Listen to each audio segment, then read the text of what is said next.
දියසෑම් චිත්‍රයක් නිර්මාණය කරන්න අපිට ඊළඟට අවශ්‍ය වෙන දේ තමයි වර්ණ. එතකොට මේ වර්ණ ඒ වර්ණවල තියෙන ගුණාත්මක භාවය සලකලා අපිට ප්‍රධාන කොටස් දෙකකට බෙදලා දක්වන්න පුළුවන්. මේකෙන් පළවෙනි කොටස වෙන්නේ ආටිස්ට් ග්‍රේඩ් පේන්ට්. එහෙම නැත්නම් වෘත්තීය මට්ටමේ චිත්‍ර ශිල්පීන් සඳහා නිෂ්පාදනය කරනු ලබන වර්ණ. දෙවෙනි කොටස වෙන්නේ ස්ටුඩන්ට් ග්‍රේඩ් පේන්ට්. ඒතර මේ ස්ටුඩන්ට් ග්‍රේඩ් පේන්ට් සාමාන්‍යයෙන් අර මුලින් සඳහන් කරපු වෘත්තීය මට්ටමේ චිත්‍ර ශිල්පීන් භාවිතා කරන වර්ණ තරම් ගුණාත්මක මට්ටමින් යුක්ත නැහැ. එතකොට මේ දෙකේ තියෙන වෙනස අපිට පැහැදිලිව තේරුම් ගන්න අපිට වෙනවා මේ නිෂ්පාදන ක්‍රියාවලිය මේ වර්ණ හදන්නේ කොහොමද සහ මොනවද මේ වර්ණවල අන්තර්ගත වෙලා තියෙන්නේ කියලා පොඩ්ඩක් අවධානය යොමු කරන එක. ඒක නිසා අපි බලමු කොහොමද මේ වර්ණ හදන්නේ සහ මොනවද මේ වර්ණවල අන්තර්ගත වෙන්නේ කියලා. දියසායම් වල මූලිකවම අන්තර්ගත වෙන්නේ වර්ණ කුඩු. මේ වර්ණ කුඩු නිෂ්පාදනයේට විවිධ අමුද්‍රව්‍ය භාවිතා කරනවා. දැන් අපි ගත්තොත් ආටිස්ට් ග්‍රේඩ් පේන්ට් එක නම් බොහෝ විට මේ සඳහා ස්වාභාවික අමුද්‍රව්‍ය භාවිතා කරනවා.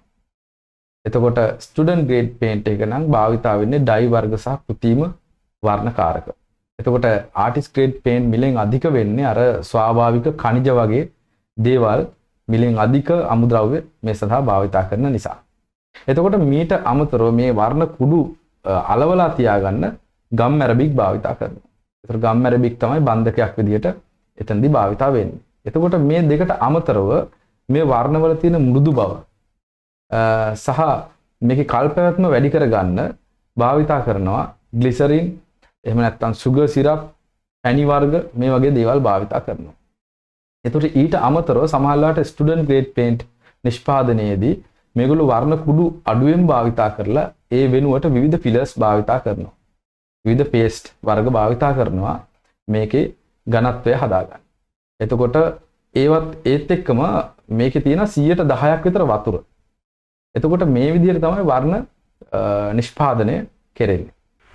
එතකොට ගුණාත්මක තත්වයෙන් ඉහළ දියසායම් වර්ග අතරින් ලෝකයේ අපි සාමාන්‍යයෙන් ගත්තොත් Winsor and Newton, Daniel Smith, Schmincke, Holbein, එතකොට සෙනෙලිය, වැන් ගෝ, ඩෙලරෝනි. එතකොට මේ වගේ බ්‍රෑන්ඩ් සාමාන්‍ය ලෝකයේ ඉහළම දියසායම් නිෂ්පාදන අතර ඉන්නවා.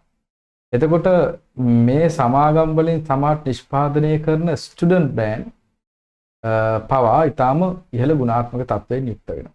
ඒකට ලංකාවේ අපිට මිලදී ගන්න පුළුවන් දියසායම් වර්ග ආටිස්ට් සහ ස්ටුඩන්ට් දියසායම් වර්ග ගත්තොත් බොහෝ විට අපිට වින්සන් ඇන් නිව්ටන් කියන බ්‍රෑන්ඩ් එකේ ආටිස්ට් සහ ස්ටුඩන්ට් ක්වොලිටි එක වෙන කොට්මන් කියන වෝටර් කලර් එක අපිට සාමාන්‍ය ලංකාවේදී මිලදී ගන්න පුළුවන්. ඒ වගේම ඇක්වෆයින් වෝටර් කලර් ලංකාවේ අපිට හොයාගන්න පුළුවන්.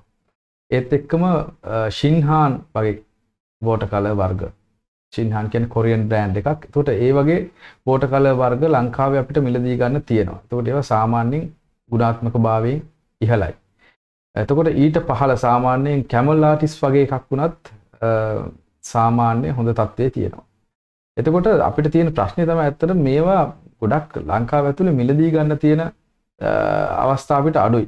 එතකොට නමුත් දැන් අද වෙනකොට අපිට ඔන්ලයින් මිලදී ගන්න පුළුවන් හැකියාව තියෙන නිසා අපිට ඉතා හොඳ අපි කැමති වර්ගයේ ගුණාත්මකතාවයෙන් ඉහළ දියසායම් වර්ගයක් අපිට ගෙන්න ගන්න පුළුවන්. අපිට වෙළඳ පොළට ගියහම බොහොම මිල අඩු දියසායම් වර්ග තියෙනවා. එතකොට මේ දියසායම් වර්ග සහ අපි සඳහන් කරපු ආටිස්ට් ක්වොලිටි වෝටර් කලර් අතර ලොකු වෙනසක් තියෙනවා. ඇත්තටම ලොකු වෙනසක් තියෙනවා. එතකොට මම පොඩි කරුණු කීපයක් කියන්නම් මේ දෙකේ වෙනස තේරුම් ගන්න පහසු වෙන්න. ගුණාත්මක තත්ත්වයෙන් ඉහළ දියසායම් වර්ගවල පිග්මන්ට් ක්වොලිටි එක ඉතාම ඉහළයි. එතකොට අපි ටියුබ් එකකින් ගන්න පොඩි ප්‍රමාණයකින් වුණත් විශාල ප්‍රදේශයක් ආවරණය කරන්න පුළුවන් සහ ඒ දාන පාට වේවුනාන් පස්සෙත් ඒ දීප්තිය ඒ විදිහට තියෙනවා.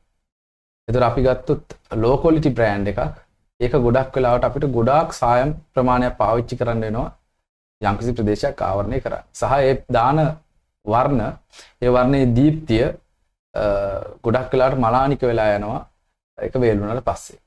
ඒත් එක්කම සාමාන්‍යයෙන් කාලයක් ගියාට පස්සේ ඒක ඊටාම දුර්වර්ණ තත්වයකටපත් වෙනවා. මේ හොඳ ක්වොලිටි පේන්ට් වලින් ඇඳෙන්නේ නැත්තම්. එතකොට ක්වොලිටි පේන්ට් එකක් ගත්තොත් අපි ඒක සෑහෙන කාලයක් ඒ දීප්තිය රැක ගන්න සමත් වෙනවා. ඒත් එක්කම අපි වේලෙන එක ගත්තොත් අපි ගත්තොත් සාමාන්‍යයෙන් හොඳ quality paint එකක් අපි අරගෙන palette එකට දාලා වැඩ කරනකොට ඒ කාලයක් ගියත් ඒකේ තියෙන තෙත ගතිය තියෙනවා ඉක්කොන්ට වේලෙන්නේ නැහැ. නමුත් අපි ගත්තොත් low quality brand එකක් ගත්තොත් ගොඩක් වෙලාවට ඒක palette එකට දාලා ඒක පොඩි කාලයක් යනකොට ඒක වේලිලා ඉරිතැල්ල යනවා. එතකොට ඒ වෙනස අපිට පැහැදිලිව දැක් ගන්න පුළුවන් හොඳ දියසෑම් වර්ගයක සහ low quality brand එක. ඒ වගේම හොඳ දියසෑම් වර්ගයක් අපි ගත්තොත් ඒකේ මූලිකම අවශ්‍යතාවයක් වෙන transparency. නැත්තම් විනිවිද පෙනෙන ස්වභාවය තියෙනවා හොඳ දියසෑම් වර්ගයක. අපි ගත්තොත් එහෙම low quality brand එකක ඒ transparency නැත්තම් විනිවිද පෙනෙන ස්වභාවය දකින්න නැහැ. ගොඩක් වෙලාට ඒවා opaque ස්වභාවයක් ගන්නවා. විනිවිද පේන ස්වභාවය නැති වර්ණ තමයි ගොඩක් වෙලාවට ඒ අඩු මේ quality water color brand වල එන්නේ. ඒ වගේම වර්ණ මිශ්‍ර කිරීමේ හැකියාව, වර්ණ පැතිරීම කියන දේවල් හොඳ quality brand එකක වර්ණ පැතිරෙන සහ වර්ණ මිශ්‍ර වීමේ තියෙන සම්භාවිතාව ඉතාම ඉහළයි. නමුත් අපි low quality brand එකක් ගත්තොත් ගොඩක් වෙලාවට වර්ණ මිශ්‍ර වීම සහ වර්ණ පැතිරීම ඒවා ඉතාම අඩු මට්ටමකින් තමයි තියෙන්නේ. ඉතින් මේ වගේ හේතු කාරණා නිසා අපි දියසෑම් වර්ගයක් මිලදී ගන්නකොට අපි නිතරම බලන්න ඕන ඒක ඉහළ ගුණාත්මක තත්වයෙන් තියනවාද කියන එක. එහෙම නැති වුණොත් අපිට අපි බලාපොරොත්තු වෙන ප්‍රතිඵල ලබා ගන්න බෑ. ඒ වගේම අපි ඒ දියසෑම් චිත්‍රයේදී යොදන ශිල්ප ක්‍රම නිවැරදිව වැඩ කරන්න හැකියාවක් නැහැ මේ low quality paints එක්ක. දියසෑම් වර්ග විවිධ ස්වරූපයෙන් වෙළඳපොළට එනවා. එතකොට සාමාන්‍යයෙන් අපිට දැකලා පුරුදු අපි දන්න විදිහ තමයි මේ විදිහේ tubes වල එන water colors. එතකොට මේක ඇත්තටම බොහොම ආරක්ෂිත විදිහක්. බොහොම පහසුවෙන් අපිට භාවිතා කරන්න පුළුවන්. ඒත් එක්කම වේලීමේ සම්භාවිතාව බොහොම අඩුයි. නිසා මේ color tube විදිහට ගන්න එක අපිට ඉතාම පහසුයි. එතකොට මේවා box එකක එන්නත් පුළුවන්. එහෙම නැති වුණොත් අපිට තනි තනිව මිලදී ගන්න පුළුවන් වර්ණක් තියෙනවා.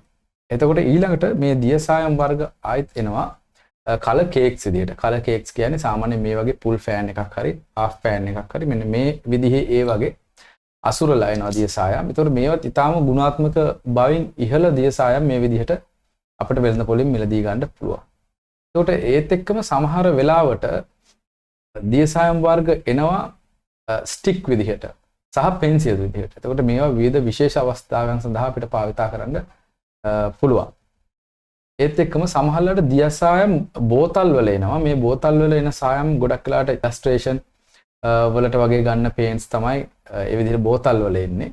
ඉතින් ඔය විදිහට විවිධ ස්වරූපයෙන් දියසායම් අපිට වෙළඳ පොලේ ගන්න තියෙනවා. ඉතින් මේකෙන් අපි සාමාන්‍යයෙන් අපිට අපේ ස්ටුඩියෝ එකේ අපිට භාවිතා කරන්න අපිට එදින්දා බොහොම පහසු tube භාවිතේ. එතකොට ඒ වගේම අපිට outdoor වගේ එලි මහනේ මොනවා හරි වැඩ කරන්න අපි බලාගෙන අඳින්න යනවා නම් අපිට අර water color cakes ඒ සඳහා භාවිතා කරන්න පුළුවන්.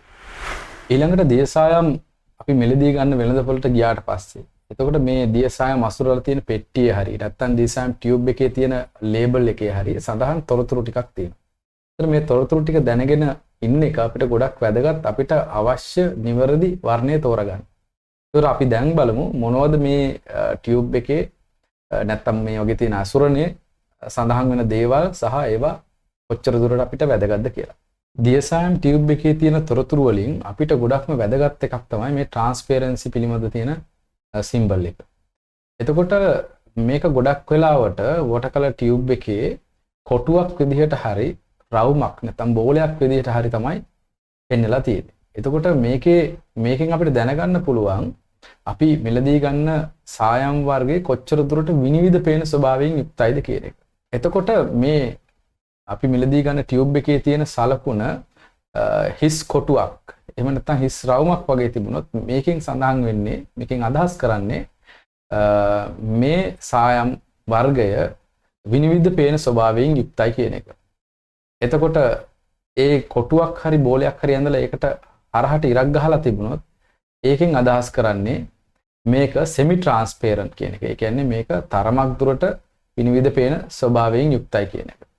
ඒ වගේම මේකේ තියෙන කොටුව හරි ඒ රවුම හරි සම්පූර්ණයෙන්ම වර්ණ කරලා තිබුණොත් ඒකෙන් අදහස් කරන්නේ ඒ වර්ණය opaque වර්ණයක් කියන එක. ඒ කියන්නේ විනිවිද පේන ස්වභාවයෙන් යුක්ත නැහැ කියන එක. වර්ණයක තියෙන විනිවිද පේන ස්වභාවය එහෙම නැත්නම් transparency කියන එක අපිට පුළුවන් black strip test එකකින් බලන්න.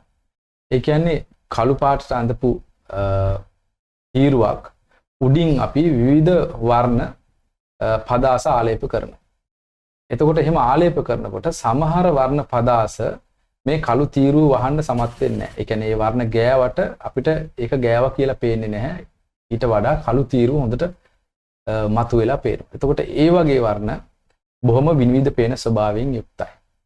එතකොට ඒ වගේම සමහර වර්ණ ආලේප කරාට පස්සේ මේ කළු තීරුව යම් කිසි විදිහකට චුට්ටක් වැහෙනවා. එහෙම චුට්ටක් වහන්න සමත් නම් මේක semi transparent වර්ණයක් විදිහට අපිට හඳුන්වන්න පුළුවන්. සමහර වර්ණ තියෙනවා මේ වර්ණ අපි මේ කළු තීරුව උඩින් ගෑවට පස්සේ මේ කළු තීරුව යම් තාක් දුරට වහලා දාන්න හැකියාවක් තියෙනවා නම්. එතකොට මේ වගේ වර්ණ වලට අපි කියනවා opaque වර්ණ කියලා. එතකොට මේ විදිහට අපිට මේ වර්ණවල තියෙන transparency නැත්තම් විනිවිද පේන ස්වභාවය පරීක්ෂා කරලා බලන්න පුළුවන්. නමුත් අපිට දැන් මේක කරලා බලලා වර්ණ මිලදී ගන්න බෑ. එතකොට ඒක නිසා අපිට මේ transparency symbol එක නැත්තම් විනිවිද පේන ස්වභාවය දක්වන සංකේතය අපිට බොහොම වැදගත් වෙනවා මේ වර්ණ මිලදී ගන්න යනකොට. මේ වර්ණ නිෂ්පාදනය කරන මේ සමාගම් මේ වර්ණ වලට විවිධාකාරයේ නම් මේගොල්ලෝ දීලා තියෙනවා. එතකොට අපිට මිලදී ගන්න ගියහම මේවා මේ වර්ණයෙන් අහනවට වැඩිය ඇත්තටම අපිට බොහොම පහසුයි කලර් chart එකක් වගේ එකක් ඒගොල්ලොන්ගෙන් ඉල්ලගෙන මේකේ කලර් කෝඩ් එක ඒගොල්ලන්ට කියන එක. මොකද නැත්තම් අපිට මේකේ නම කියන්න වෙනවා. එහෙම නැත්තම් ලියලා දෙන්න වෙනවා. ඉතින් ඒකින්ද අපි ගොඩක් වෙලාට වර්ණ ඉල්ලනකොට එහෙම නැත්නම් අපි හිතමුකෝ ඔන්ලයින් ඕඩර් කරා කියලා. ඒ ඕඩර් කරත් අපි ඇත්තටම ඒ වර්ණයට අදාළ කලර් කෝඩ් එක දැනගෙන ඉන්න එක බොහොම වටිනවා. ඉතින් ගොඩක් වෙලාවට මේ ටියුබ් එකේ කොහේ හරි තැනක සඳහන් වෙනවා මේ වර්ණයට අදාළ කලර් කෝඩ් එක. ඉතින් ඒක සමහරට මේ එක බ්‍රෑන්ඩ් එකකින් බ්‍රෑන්ඩ් එකට වෙනස් වෙන්න පුළුවන්. නමුත් ඒ හැම වර්ණයකටම ඒ නිෂ්පාදනය කරන සමාගම විසින් කලර් කෝඩ් එකක් දීලා තියෙනවා. ඉතින් ඒක අපි දැනගෙන ඉන්න එක වැදගත් වෙයි කියලා හිතනවා. ඒත් එක්කම මේ වර්ණ ටියුබ් වල මේ වගේ සඳහන් වෙනවා මේකේ අඩංගු වර්ණ ප්‍රමාණය. බොහෝ වෙලාවට ඒක 9 ml මිලිලීටර් 9 එතකොට මිලිලීටර් 15 21 වගේ ප්‍රමාණයෙන් යුක්ත වෙන්න පුළුවන්. එතකොට අපි මිලදී ගන්න එකේ කොච්චර වර්ණ ප්‍රමාණයක් අඩංගුද කියන එක අපිට මේ ටියුබ් එකේ තියෙන ලේබල් එක බලලා හොයාගන්න පුළුවන්. ඒ වගේම මේ ටියුබ් වල සඳහන් වෙනවා ලයිට් ෆාස්ට්නස් කියලා පොඩි සංකේතයක්. මේක අපිට දක් ගන්න පුළුවන් මේ තරු විදිහට. එතකොට මේකෙන් අදහස් කරන්නේ මේ වර්ණ ආලේප කරාට පස්සේ එතකොට ආලෝකයට නිරාවරණය වුණාට පස්සේ මේ ආලේප කරපු චිත්‍රේ ඒක කොච්චර අවපැහැන වෙයි තියනවද කියන කාරණේ. එතකොට මේ වර්ණ හදන්න භාවිතා කරන අමුද්‍රව්‍ය වලට අනුව ඒ අවපැහැවෙන ප්‍රමාණය තීරණය වෙනවා.